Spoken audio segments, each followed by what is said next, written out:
এখানে নাক মশার এখানে দেখা যেত। আমি অনেক সময় ছোট বাচ্চাদের সাথে খেলতে খেলতে একদম বাসা থেকে দৌড়তে আমরা এখানে চলে আসতাম, ঘোরাঘুরি করতাম, খেলাধুলা করতাম। প্রচুর গাছ ছিল, প্রচুর গাছ। এবং এখানে আমরা আঞ্চলিক ভাষায় খ্যাত বলতাম, যেখানে ইরি ধান এই পাশের জমিগুলিতে। যাই হোক, তখন থেকে এবং বড় হওয়ার পর থেকে আমি মায়ের মুখের থেকে, আব্বার মুখের থেকে আমি বিভিন্ন ধর্মের গুণকীর্তন শুনেছি। আমার মা সবসময় একটা কথা বলতো, যার যার হিসাব শেষে দিবে, কিন্তু কোথাও কোনো জায়গায় গেলে কোনো ধর্মের প্রতি অশ্রদ্ধা অসম্মান দেখাবে না। সেখানে দাঁড়িয়ে তোমার যা বলার তুমি বলবা, তোমার সৃষ্টিকর্তা তোমার কথা শুনবে, তুমি কে কি বললো সেটার দিকে তাকাবো না। আমি সেই মায়ের সন্তান, এবং আমি সেই আমার বাবা মা, আমার দাদির কথা স্মরণ রেখে, আমার ছোটবেলার কথা স্মরণ রেখে এবং তাদের প্রতি শ্রদ্ধা জানিয়ে আমার মনে মনে চিন্তা ছিল যে আমি কবে এই কাজটা করব। আমি অনেক দিকে করতে যাচ্ছিলাম। আরেকটা গভীর কারণ আছে, সেই কারণ আমি জনসম্মুখে বলতে পারবো না, সেটা আমার একান্ত নিজস্ব ব্যাপার। এবং সেই শ্রদ্ধার থেকেই আমি এখানে এই কাজটি করতে এসেছি। এবং আমি এতদিন যেমন চাইলাম, কিন্তু আমাকে এই কাজটা করার জন্য এখনই নির্ধারণ করে দিল এই সময়টা। এবং আজকে যখন আসলাম তখন আমার বৃষ্টি শুরু হলো। আমার এমন কোনো কাজ নাই যেখানে গেলে আল্লাহর বৃষ্টি হয়নি। সুতরাং আমি মনে করি যে সবকিছু সুন্দরভাবে হয়েছে। অনেকদিন পর আমার একটা আশা পূর্ণ হতে যাচ্ছে। আমি সকল ধর্মের প্রতি সমানভাবে শ্রদ্ধা রেখে আমি শুধু এতটুকুই বলতে চাই, আমাকে যেন সৃষ্টিকর্তা আপনাদের মাঝে বিরাজমান রাখেন এবং জাতি ধর্ম বর্ণ নির্বিশেষে আমি যেন সকলের উপকার করতে পারি, আপনাদের পাশে দাঁড়াতে পারি, আপনাদের সেবা করতে পারি। এইটাই আমার মূল মন্ত্র। সেই বিশ্বাস নারায়ণবাসীর প্রতি আছে বলে আমি আজ অবধি কাজ করে যাচ্ছি।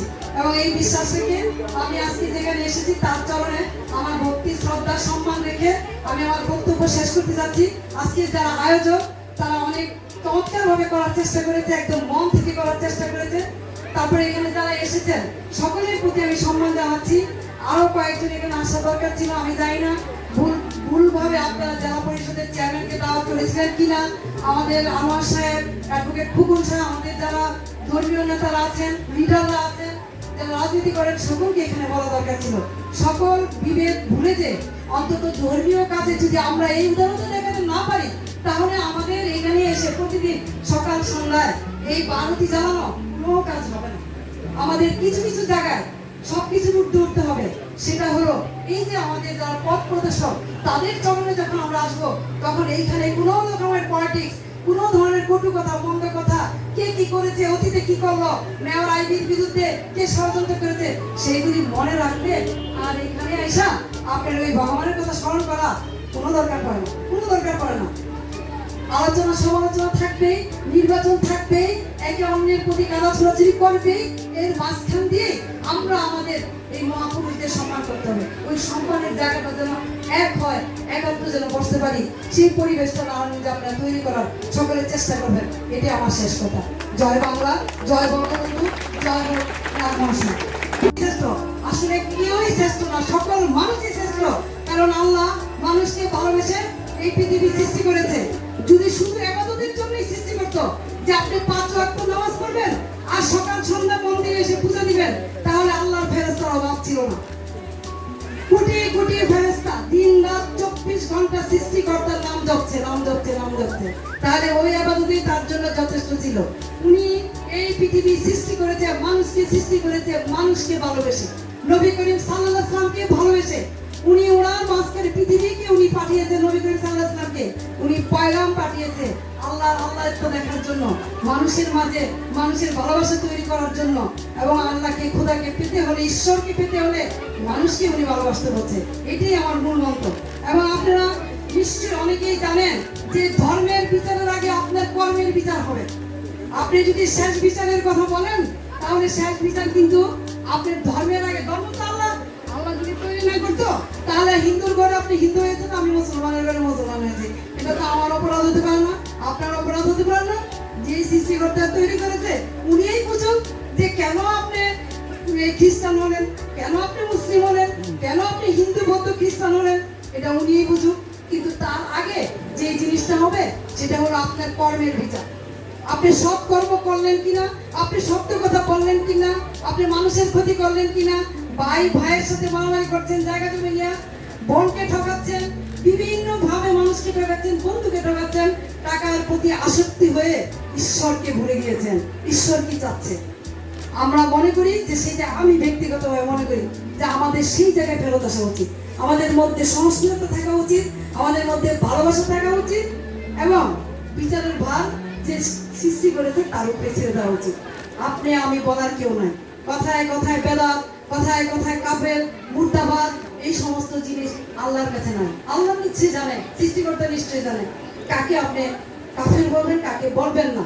সুতরাং এই যে যুগে যুগে আপনি মনে করেন সাধু সন্ন্যাসীরা এসেছেন, আমাদের দেশে অলি গাউস কুতুবরা এসেছেন, তারা আল্লাহর দ্বারা নির্দেশিত হয়ে এক একটা জায়গায় স্থানে গিয়েছে। তাদের মধ্যে আমাদের সাধু রাঘবংশ একজন। প্রত্যেক ধর্মের জন্য সৃষ্টিকর্তা পথ প্রদর্শক পাঠিয়েছেন, প্রতিটা ধর্মের জন্য, এবং তারা এসেছেন সৃষ্টিকর্তার নির্দেশে। আপনি আমি চাইলেও মহামানব হতে পারবো না, আপনি আমি চাইলেও সাধু নাগবংশ হতে পারবো না, আপনি আমি চাইলেও আমরা অলি আল্লাহ হতে পারবো না। এই বাংলার জমিনে, আমি অন্য জায়গায় নাই গেলাম, এই বাংলার জমিনে আপনারা দেখেন প্রত্যেক সম্প্রদায়ের জন্য, প্রত্যেক গোত্রের জন্য পথ প্রদর্শক এসেছে, যিনি একাত্মবাদের কথা প্রচার করেছেন, যিনি মানুষকে ভালোবাসার কথা প্রচার করেছেন। সুতরাং তাদের প্রতি যদি আমরা অনুসরণ করি, অনুকরণ করি, আমাদের জীবন কিন্তু অনেকটা সহিষ্ণুতা গড়ে যায়। আমরা এখন অস্থির প্রকৃতি হয়ে গেছি, একটু বৃষ্টি দেখে অস্থির। আমার কাউন্সিলর আমাকে ফোন করেছে, আমার শ্রদ্ধা কাকা দিনাজ বসু ফোন করছে, তাড়াতাড়ি আসো, বৃষ্টিতে কি হবে, মানুষ তো লোকজন আছে, তাড়াতাড়ি চলে আসো। আমি বললাম বৃষ্টি যার নির্দেশে হওয়ার হবেই, ধৈর্য ধরে থাকতে হবে। প্রচন্ড বৃষ্টি হলো, এইখানে যদি 10 জন লোক থাকতো, ওই 10 জনই সাধু নাগ মহাশয়ের ভক্ত, আর বাকিরা সবাই এসেছিল মেয়রকে খুশি করার জন্য, ঈশ্বরকে নয়, আর যার নামে হচ্ছে তাকে খুশি করানো। সুতরাং পরীক্ষারও দরকার আছে, যে কে আপনি আগুনে দাঁড়িয়ে থাকবেন, কে বৃষ্টিতে ভিজবেন, কে অতি রোদে অতি গরমে সূর্য যখন প্রখর হয় তখন দাঁড়িয়ে থাকার ক্ষমতা, আপনি যাকে ভালোবাসছেন, আপনি যাকে শ্রদ্ধা করছেন, তার উপরে দাঁড়িয়ে থাকতে পারবেন কিনা। এটাই ভালোবাসার পরীক্ষা, এটাই প্রার্থনার পরীক্ষা, এটাই সব। সুতরাং কোনো কিছু দেখে অস্থির ঘাবড়াবেন না, যার যেটা হওয়া সেটা হবে। বৃষ্টি আশীর্বাদ, বৃষ্টি আপনার মনে করেন সবকিছুর জন্য নিয়ামক। কয়েকদিন রিসেন্টলি আপনার মনে মাসখানিক হবে না, আমার বাড়ির খানকাতে আজমি শরীফের থেকে কাওয়াল আসলো একদম। তারা বললো কাওয়ালির অনুষ্ঠান করবে। আমি প্রথমে না করলাম, আমি কি এইটা কাওয়ালির মৌসুম, এই গরমের মধ্যে এখন কাওয়াল হবে না, আমি আমার ভাই ছোট ভাই রিপনকে আমি নিষেধ করে দিলাম। কিন্তু ওই যে যারা আজমির থেকে আসছে বারবারই বলতেছে না, আমরা ওনাদের বাসায় কাওয়াল গাইবই। আপনার কাওয়ালি নিশ্চয়ই সকলে জানেন, আমি আমার কাওয়ালি প্রচন্ড ভাবে বিশ্বাস করি, পছন্দ করি। তো আমি এক প্রকার নাই, হঠাৎ করে মনে হলো, আমার মা ছোটবেলা থেকে বলতো, খাজা গরিবের নওয়াজের দরবার থেকে, আজমির থেকে, অথবা যে কোনো দরবার থেকে কেউ যদি আসে তাকে যথাযথভাবে সম্মান করতে হবে। তুমি মনে রাখো, স্বয়ং উনি এসেছেন, যেই দরবার থেকে হোক। আমার মাও ভক্ত ছিলেন সাধু নাগ মহাশয়, আমার দাদি, আমার দাদা, আমার মা। আমি সেই কথা হঠাৎ করে আমার স্মরণ হলো, মা তো আমাকে সবসময় বলতো, যে কেউ কোনো দরবার থেকে আসে, সেটা যেই ধর্মেরই হোক, তাকে বাড়িতে সসম্মানে বসতে দিবা, তাকে আতিথেয়তা করবা। হঠাৎ করে মনে হতো, আমি আমার ভাইকে রিপনকে আবার ফোন করলাম, আচ্ছা ঠিক আছে, বৃহস্পতিবার সন্ধ্যা করে বলে দে আসার জন্য, যেহেতু তার আজমির থেকে এসেছে। যথারীতি সেটা আসলো ওনারা, আমি নিজে অ্যারেঞ্জমেন্ট করলাম। আমরা অনেকেই ছিলাম, অল্প সংখ্যক। 1টা বা 2টা গাওয়া গাওয়ার পরে প্রচন্ডভাবে বৃষ্টি নেমে দিল, এবং বৃষ্টিতে সবাই একটু মন খারাপ হলো। যাই হোক, পরবর্তীতে আবার এটা রিয়ারেঞ্জ করে আমাদের খানকার উপরে নিয়ে গাওয়া গাওয়া হলো। আমি চিন্তা করতেছি, কেন বৃষ্টিটা আসলো, এরকম তো হওয়ার কথা ছিল না, কি কারণে হলো। আবার নিজেকে সান্ত্বনা দিলাম, না, এটার উপর আল্লাহ চেয়েছে, এই জন্যই হয়তো হয়েছে, এটার মধ্যে নিশ্চয়ই কোনো রহমত আছে। আমি আবার আমার মনের সান্ত্বনার জন্য আমি চিন্তা করছি, আমার কি ভুল হলো আজকে, আমি কি আজকে কোনো ভুল করলাম। পরে আমার মনে হলো যে সাধারণত আমাদের এই কাওয়ালির অনুষ্ঠানগুলি, আমরা আমাদের খানকা যেখানে আমরা ফাতেহা করি, আমরা যেখানে পাক পাঞ্জাতনের ফাতেহা করি, পাকে পাঞ্জাতন, সেখানে আমি এই অনুষ্ঠানটা প্রথমেই করিনি। প্রথমে একটা কাওয়াল হয়নি, সাধারণত আমি সবসময় এখানে আগে কাওয়াল হয়, তারপরে হয়তো বা বারান্দায় আসি বা অন্য জায়গায়। এটা ছিল আমার সবচেয়ে বড় ভুল। এবং ঠিক আপনারা খেয়াল করে দেখেন, সেই কাওয়ালটা বাইরে থেকে আবার আমাকে খানকার ভিতরে নেওয়া হলো এবং সেখানে যথারীতি রাত্র 2টা পর্যন্ত কাওয়ালির অনুষ্ঠানটা হলো। এবং আমি যখন বুঝতে পারলাম তখন আমি মনে মনে মাপ চাইলাম উপর আল্লাহর কাছে, তাকে পাঞ্জাতনের কাছে, যে এই ভুল যেন আর কখনো না হয়। সুতরাং আমি এই কথাটা বলার উদ্দেশ্য হলো, সব জায়গায় আপনি আজকে যারা এই আয়োজন করেছেন, কোনো না কোনো কারণে যদি কোনো একটা মিস হয়ে থাকে, ভুল হয়ে থাকে, বা হয়তো আমরা সংক্ষিপ্ত করার জন্য তাড়াহুড়া করেছি, গ্রন্থগুলি পড়ি না কেন বা দেখি না কেন, সব জায়গায় একই কথা। মুসলমান ধর্মে বলে আল্লাহ এক, অদ্বিতীয়। হিন্দু ধর্মে বলে ঈশ্বর এক, অদ্বিতীয়। আপনি খ্রিস্টান বলে সব জায়গায় এক, অদ্বিতীয়। তবে হ্যাঁ, কেন আমাদের বিভিন্ন রূপে ঢঙে আমরা বিভিন্ন জনকে স্মরণ করি? এটা আমাদের তৈরি, মানুষের তৈরি। মানুষ নিজেকে শান্তি পায় ওইখানে তার ঈশ্বরকে খুঁজে পাওয়ার। কারণ অদৃশ্যকে বিশ্বাস করাটাই আমাদের ঈমান। অদৃশ্যকে বিশ্বাস করেই কিন্তু আমরা এই পর্যন্ত চলে আসছি। ইনশাআল্লাহ ভবিষ্যৎ পর্যন্ত, কিয়ামত পর্যন্ত তাই হয়ে আসবে। যাই হোক, আমি আবারও বলি, আমার ধর্ম মানব ধর্ম।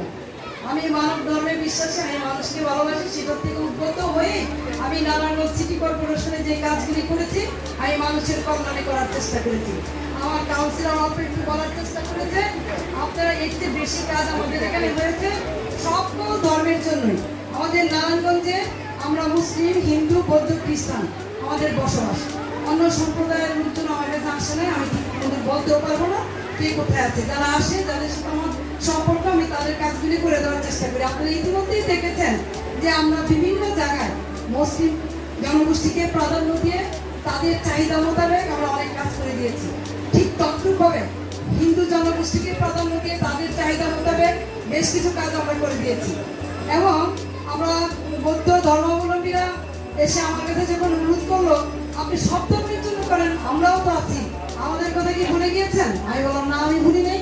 আপনাদের যে চাহিদা সেটাই তো কখনো বলেন না, কি করতে হবে বলেন। ওনারা বললো, আমাদেরও একটি ক্যাম্পেইন করে দিতে হবে। আমরা ইতিমধ্যেই জায়গা চয়েস করেছি আমাদের শ্মশানের পাশে, এবং আমরা ওই কাজটা চলমান হচ্ছে। আমাদের আর্কিটেক্ট কাজটা করতেছে, করলে আমরা সেটার কাজও শুরু করে দেবো ইনশাআল্লাহ। আমরা, আপনারা জানেন যে আমাদের কবরস্থান, শ্মশান, খ্রিস্টান ধর্মাবলম্বীদের কবরস্থান এবং মেননের কবরস্থান একই সাথে। ওইখানে আমরা কিন্তু সব ধর্মের লোকজনকে নিয়ে একটা কমপ্লেক্স করে দেওয়ার চেষ্টা করছি।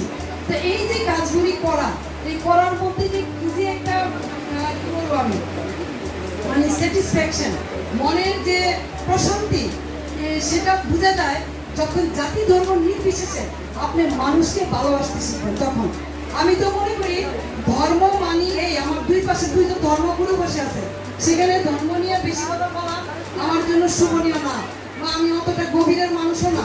কিন্তু এই যে একটা বাক্য, যে মানুষকে ভালোবাসো, যে মানুষকে ভালোবাসতে শিখেছে, তার ভিতরে হিংসা, বিদ্বেষ, কাম, ক্রোধ, লোভ, মোহ থাকতে পারে না। সব ধর্মের একটাই মূল মন্ত্র, যে তুমি তোমার হিংসা, বিদ্বেষ, কাম, ক্রোধ, লোভ, মোহকে আয়ত্ত করো, মানুষকে ভালোবাসো। যে এটা জয় করতে পেরেছে এই ছয়টি ষড়ঋতু, সেই কিন্তু মানুষের মাঝে বিলীন হতে পেরেছে। আর যখন একজন মানুষ আরেকজনের জন্য বিলীন হয়ে যায়, তখন তার কাছে ধর্মের প্রাধান্য কমে যায়। তখন সে শুধু জানে যে আমি আমার ভগবানকে, ঈশ্বরকে, আল্লাহকে যেই নামেই ডাকি না কেন, তাকে পেতে হলে ওই মানুষের মাঝেই আমাকে বিরাজমান থাকতে হবে। তখন আর তার কাছে কে হিন্দু, কে মুসলিম, কে বৌদ্ধ, কে খ্রিস্টান, সেটা সামনে উঠে আসে না। সকল ধর্মেই সমান। আমি আবারও বলি যে আমাদের দেশে অনেকেই আছেন, সব ধর্মের মধ্যে কিছু কিছু ধর্মগুরু আছেন যারা হয়তো কট্টরবাদী, কট্টরতা, কিন্তু কট্টরের কোনো স্থান উপরের সৃষ্টিকর্তার কাছে নাই। উনি যেখানে বাস বিচার করেন না, উনি সকাল সন্ধ্যা যেখানে বাতি জ্বলছে, আপনার কি বলে মন্দিরে, মসজিদে আপনার আজান হচ্ছে, মন্দিরে উলুধ্বনি হচ্ছে, সেইগুলি উনি পছন্দ করেন, যিনি আমাদের সৃষ্টি করেছেন। আপনারা জানেন কি যে উলুধ্বনিটা কোথেকে আসছে? এই উলুধ্বনি আরাবিয়ান কান্ট্রিগুলি থেকে আসছে, সৌদি আরব থেকে আসছে। এখনো শুভ কাজে তারা উলুধ্বনি দেয়। বিয়ের মধ্যে, বিভিন্ন কাজে নবী করিম সাল্লাল্লাহু আলাইহি ওয়াসাল্লাম উনি যখন মদিনা থেকে মক্কা এসেছেন, তাকে উলুধ্বনি দিয়ে, দাওয়াত দিয়ে তাকে স্বাগত জানানো হয়েছে। কিন্তু এটা অনেকেই বলে না।